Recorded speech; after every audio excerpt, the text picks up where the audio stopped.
Hello, friends, and welcome to the Learning Future podcast. I'm your host, of course, Luca Parry. Thank you so much for spending some time with us today. And it's going to be really time well spent because we're in this interesting moment now when we think about, how do we create the right conditions for our young people to thrive? And so if you're a parent or an educator or a leader or an innovator, someone working in this space around thriving in particular to do with well-being and cognition and nature and the influence that it has, you're very much going to enjoy our conversation. Today, we're speaking with Cathrine Floyd, and she's an educator with over 30 years of experience in the field of early care and education. At the moment, she's the director for Ideal Learning Initiatives at the Trust for Learning, and she comes to us with this really deep understanding of the role of nature and how it can influence the way that we educate our young people, the role that it has on our cognition and on our mental health. But also she'll share her passion for social justice and equity building. As we're just talking about, Katrina, I'm just so curious about some of the work that you're doing there in terms of, how do we look after our youngest humans and kind of really set them up to thrive in this rapidly changing, digitizing world. So thank you so much for joining us on the Learning Future podcast. Absolutely. I'm excited to be here. First question always is, what's something that you're learning as a learner right now? What's something that is really interesting you?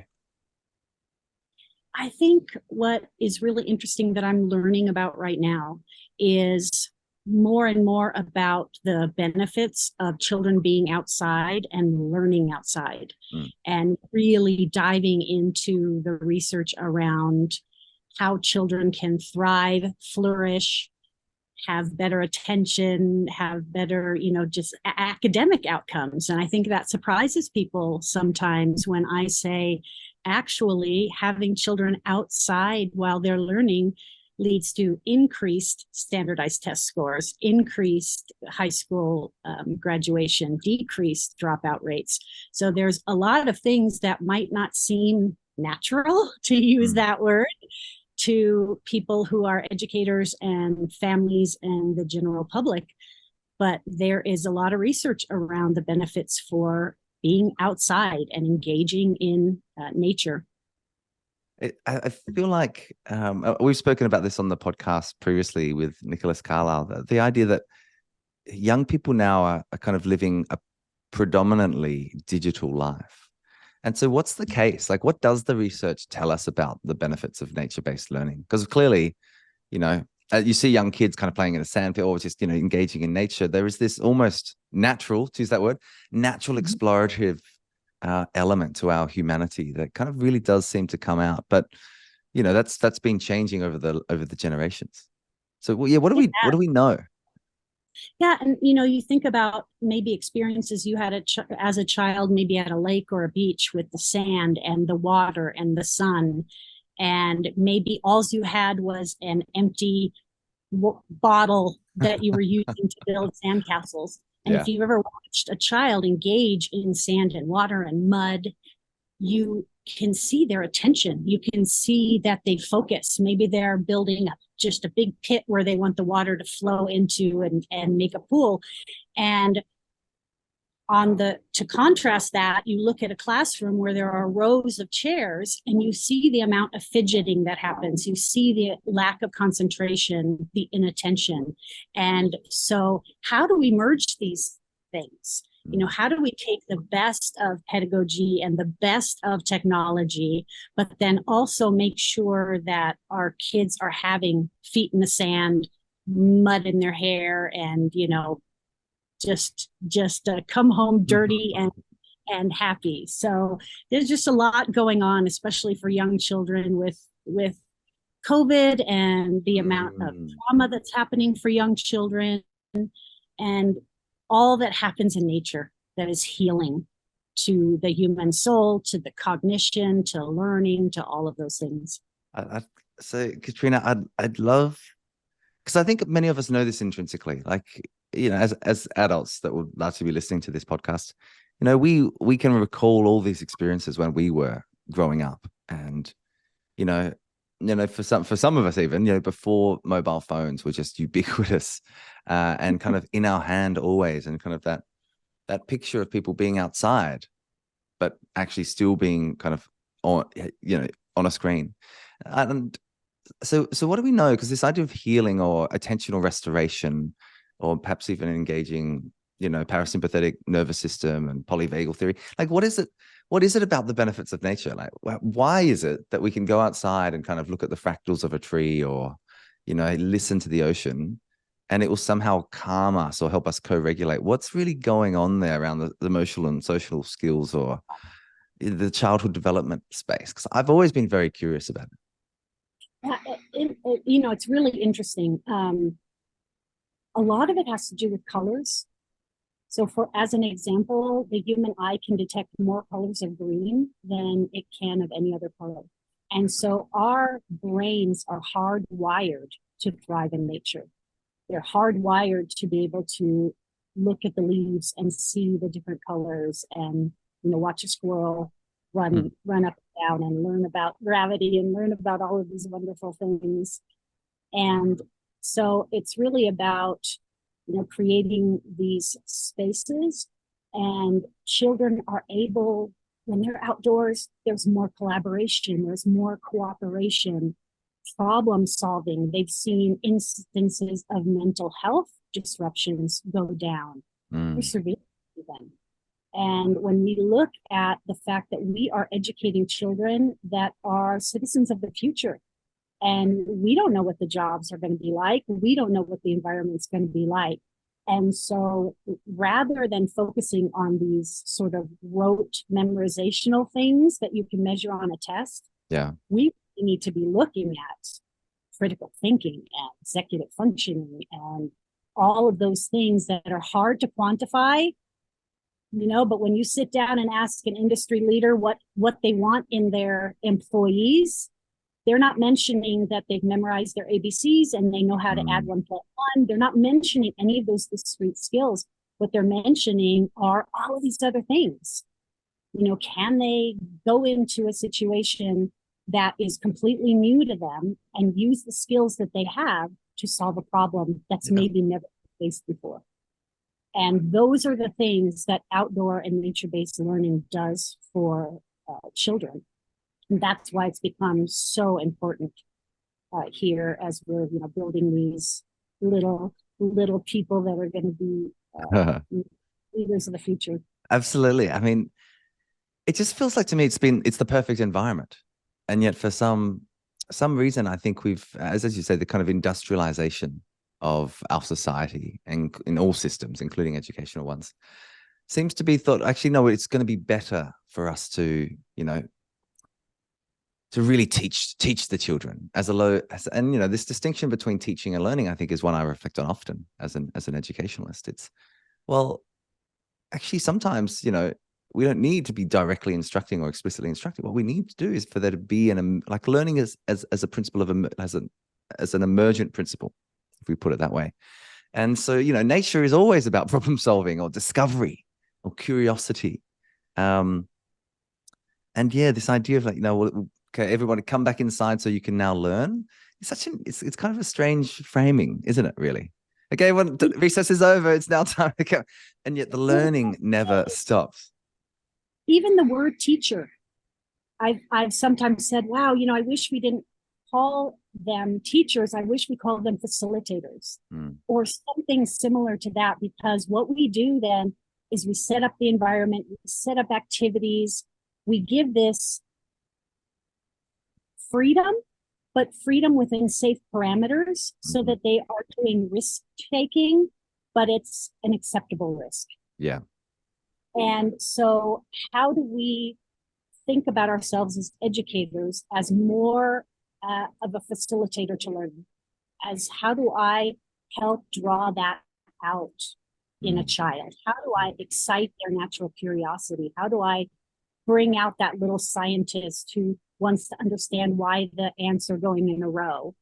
And why not then create learning experiences based on their interests? Because, I can teach 1 + 1 = 2, but if we find 1 acorn and then we find 2 acorns and then we talk about how we had 1 and then we had another one, oh, now I have 2. Yeah. And how much more then is a child's brain able to attach to that concept and it becomes more real to them? Absolutely, Katrina. I mean, I feel like this might be a constant struggle for parents. It seems like something has changed in our society about kind of how much time people spend with their young people, and some of the research on that. You know, people are working so much. And then of course, with the existence of digital technology, you know, the idea that screen time is so often used as a way, in some ways, to kind of give the young person something to engage in. And so like, how do we optimize the coexistence of that digital world, which of course is a reality and we don't want to shy away from, but also the physical nature spaces in terms of the way that we design our early childhood education? Um, Yeah, absolutely. And you think about a parent who is working, maybe a parent who doesn't have transportation. So not only do they have to take the bus to work, then they work a full day and they have to come home. And the ease of having a child in front of a screen, I totally get it. I absolutely understand that sometimes you just need to decompress a little bit. yeah. And so having those few minutes with your child, maybe watching their favorite television show or something, on PBS. Absolutely understand that. But I remember listening to kind of a guru on brain development. And he said, the one thing that parents always ask me is, how do I help my child become smarter? And he said, my answer is, put away the phone. Mm, And he really talked about the interactions, the serve and return of those conversations.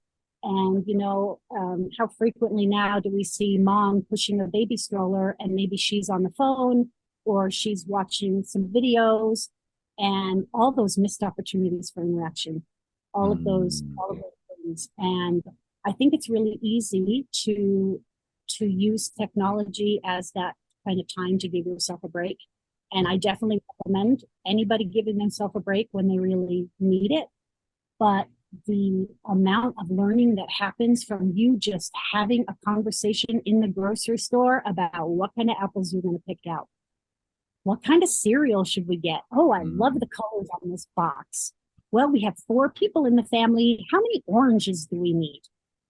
And all of those conversations that parents think of, just as maybe something not important, it's Mm. critical. Mm. Inequities and the word gaps and the learning gaps, and this idea of any environment can be an ideal learning environment. All it takes is a child and an adult that's interested in helping that child, kind of move and grow and enjoy. Yeah. And I think too, you think about the fact that we're always thinking about children as what they'll be in the future. How about enjoying them right now? Mm. How about really just sitting with a 3-year-old in the grass and having an almost nonsensical conversation about whatever it is, or they make up jokes that don't make sense. And all of those things that are building those neural pathways in a way that a screen never could. And Mm. everybody can do that, no matter where you are, in church or at home or on the playground or, in the grocery store. All of those places can be these ideal learning environments where kids are learning, and growing and just being their goofy, wonderful selves. I feel like, Katrina, there's so much pressure that parents put on themselves, I think, even to do this. And I think even in our education systems, like, oh, we need to get these kids ready, or like learning loss is kind of one of the constructs that's come out of COVID, of course. And yeah, it is hugely concerning where we're seeing developmental gaps in cohorts of young people. Um, and I feel like sometimes it's not so much, okay, let's like try to cram some more things in. It's like, actually, how do we utilize this time in the most optimal way possible? Uh, and yeah, and allow those things to kind of, again, to emerge, to unfold. In my work in schools, going down into the early childhood center was always kind of the place that I would go when you wanted to be reminded of why you do the work you do in education, because the young people are just so dynamic and fascinating, curious about the whole world. Um, it's just really, I think it's something that we all, again, we know it intrinsically, and yet we kind of need to design it deliberately. Because I want you to speak to just the reality as well of different communities, because there is something about like access in particular. And even at the national levels, there are different kind of cultural practices where people spend a lot of time outside, as opposed to, you know, being in an urban kind of concrete jungle type environment.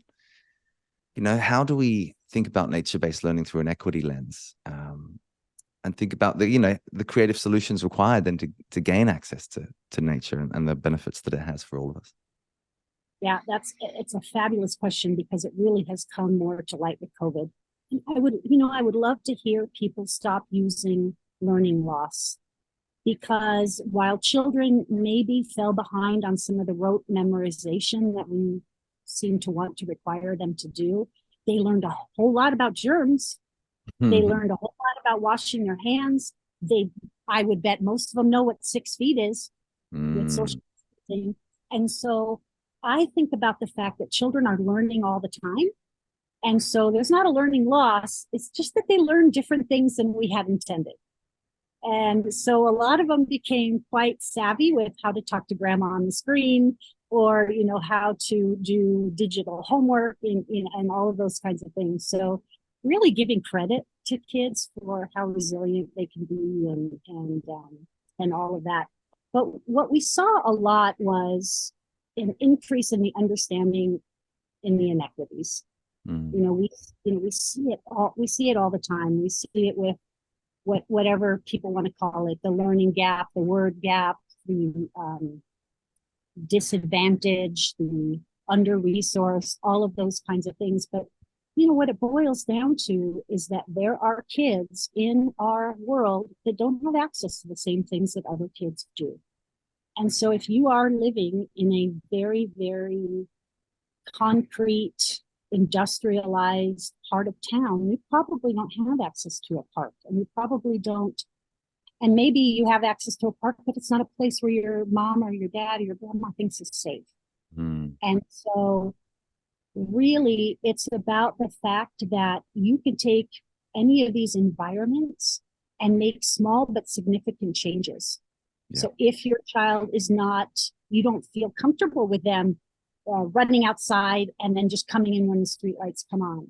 So maybe what you have is a small metal balcony. And so then maybe it really is about just finding some pots and some soil and putting a couple of beans in there. And it's, you know, those times when the dandelions come up through the cracks in the asphalt, right?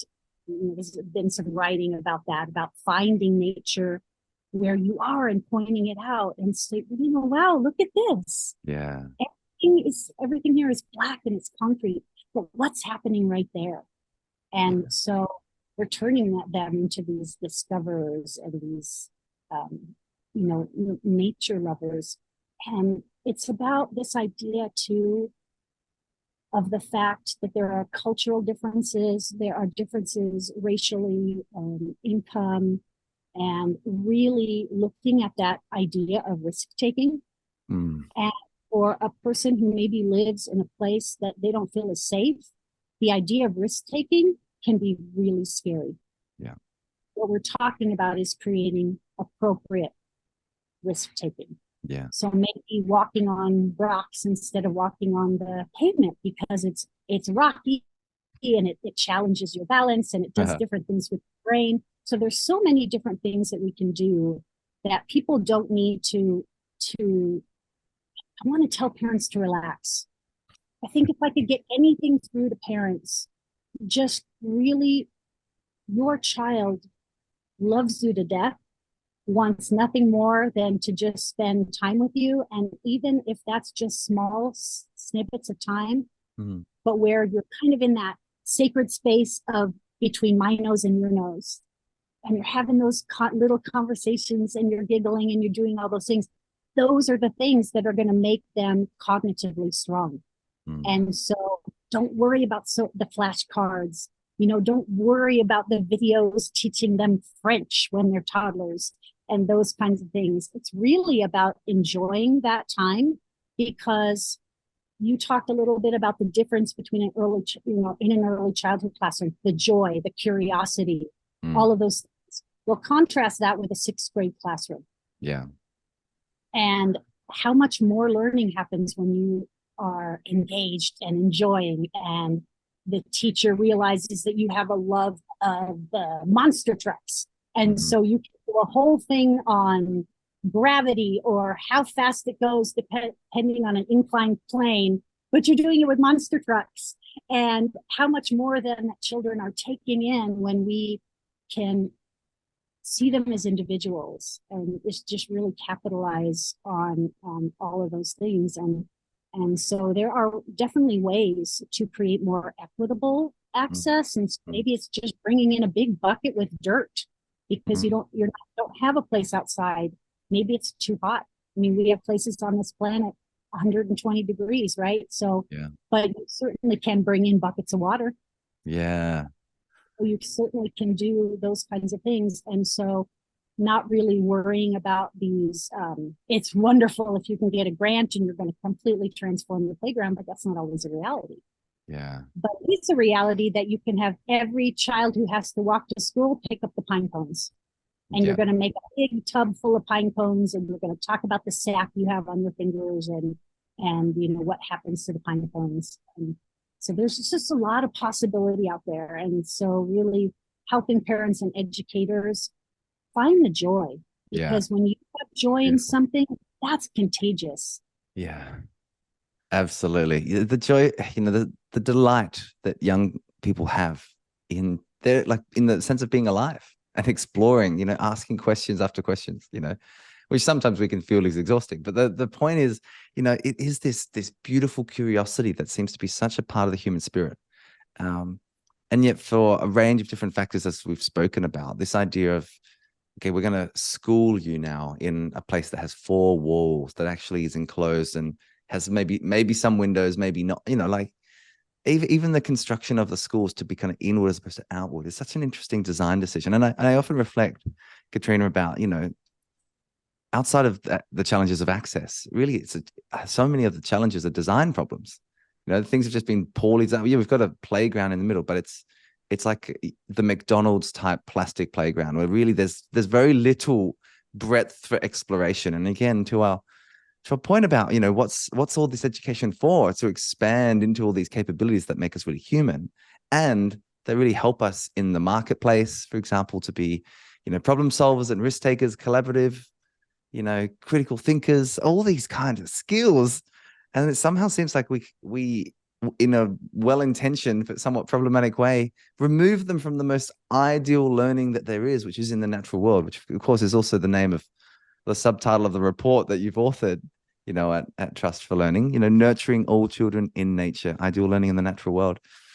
And I mean, one of the things that really struck me looking at that was that today's children spend less than half the time playing outdoors than their parents did. And I mean, that it kind of feels really sad at some level. Knowing that if you just, as you say, a couple of sticks, some leaves, and it can be this entire kind of expansive piece. And I think, maybe sometimes what you said, that, you know, for educators, it's kind of the design of a learning environment and a learning experience, and then allowing the learning to emerge beautifully instead of having to, all right, we're going to work through textbook from page 1 to page 200. We've got to get your, you know, literacy and numeracy, which are critical skills, but allow those to emerge through other mechanisms of cognition. Absolutely. And allowing that environment to be a teacher. Nice. So the environment itself and the things that kids can do and engage in and touch and smell and taste. And, you know, you think about the palates of young children and the amount of mac and cheese and French fries and pizza and the growing your carrot. And how much more likely is a child to try a carrot if they've watched it grow? Yeah.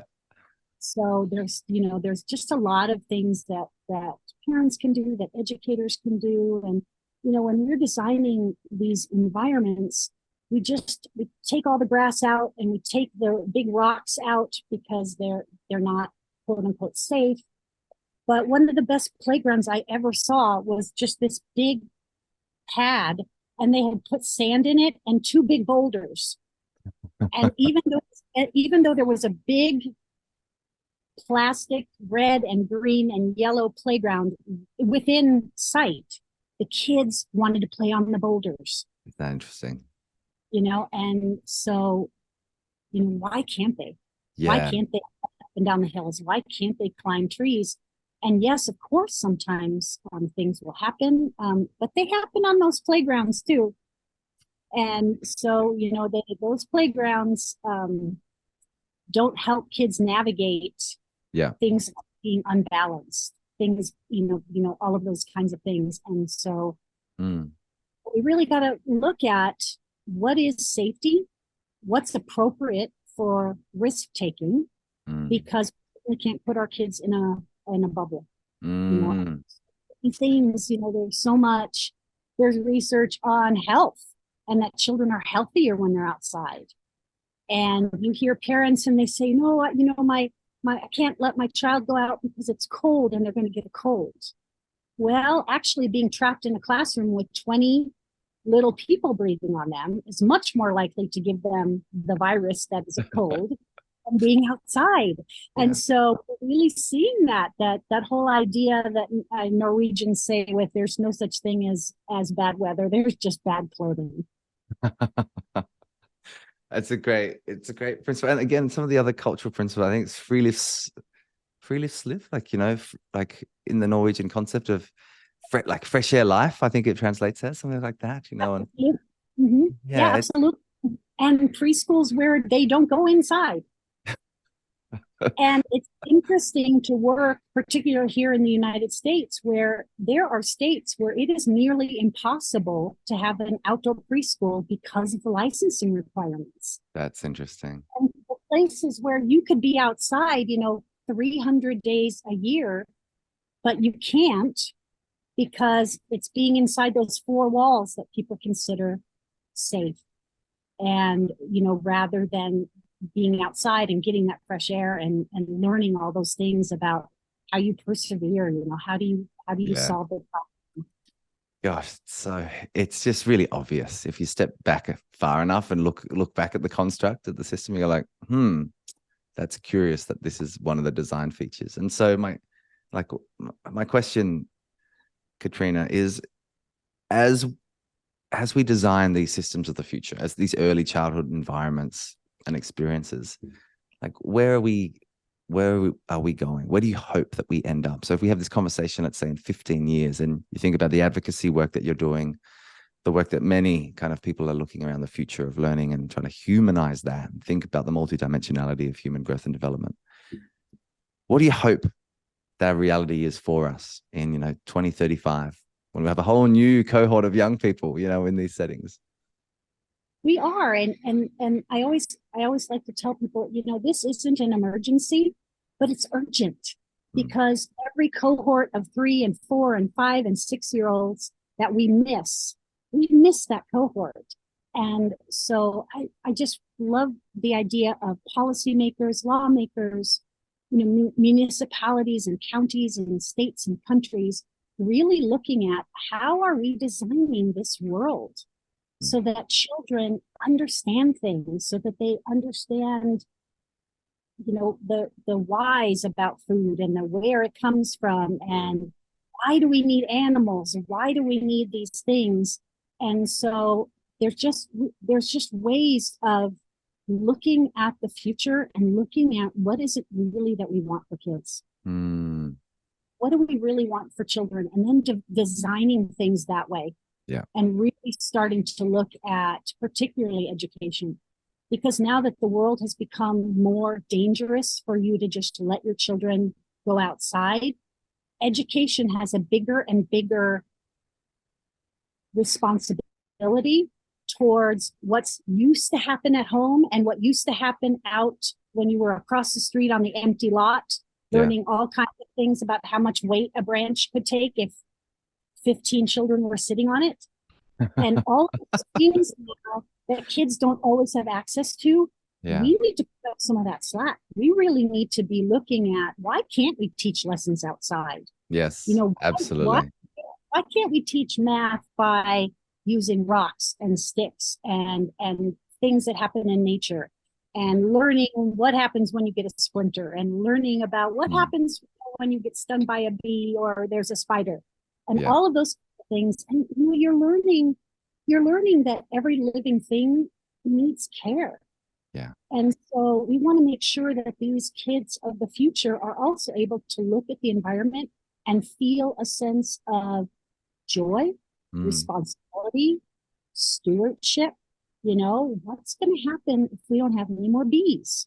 Well, let's talk about that. Let's talk about what's a pollinator and what does that mean, and what happens if we don't have pollinators. And so much learning that happens just in this everyday enriching world of being outside. The textures, the colors, you know, the flavors, all of those things that you can't get in a brick building, that you can't get sitting behind a desk.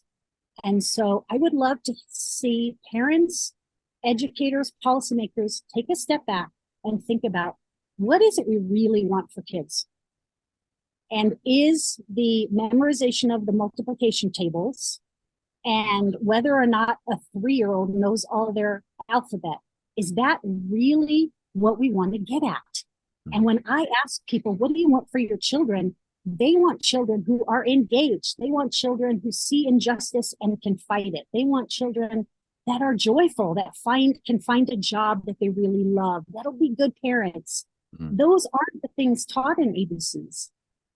They really aren't. And so we're focusing on something that, when we sit down and think about it, that's not really what we want for our kids.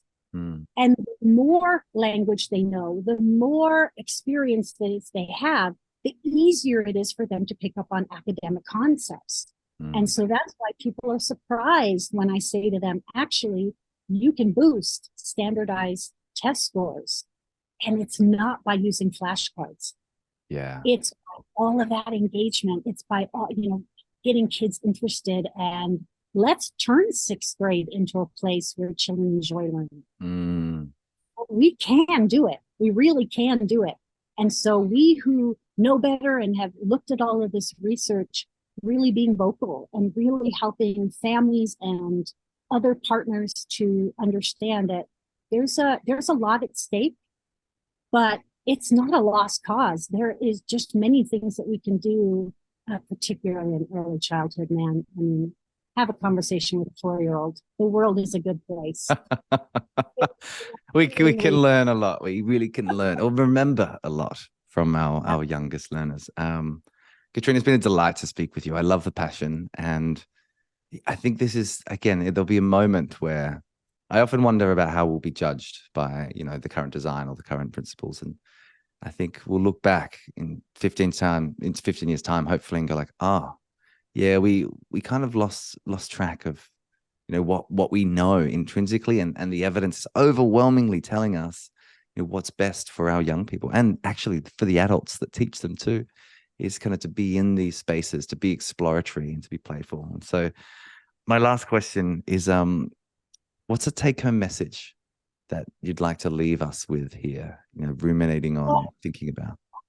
I talked a little bit about it before, but I think for parents, what I would love to tell parents is, don't be too stressed.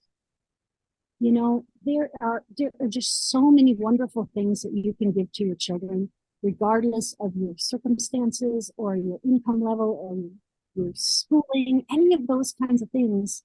They learn so much from us. And so don't worry so much about, all of those things that in the end, kids are going to be able to Google on their phone.